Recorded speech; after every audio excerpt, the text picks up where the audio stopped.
যদি বিড়াল রাস্তা কাটে তাহলে ভুল করেও এই 3টি ভুল করবেন না, নাহলে ভুগতে হতে পারে ভয়ঙ্কর পরিণতি।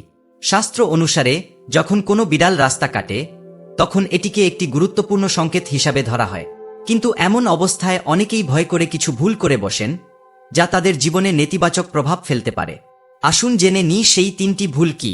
এর আগে জগতের পালনকর্তার নামে আজ যারা এই ভিডিওটি লাইক, সাবস্ক্রাইব ও তাদের 5 জন বন্ধুর সঙ্গে শেয়ার করবেন, তাদের সকল মনোবাসনা খুব শীঘ্রই পূর্ণ হোক।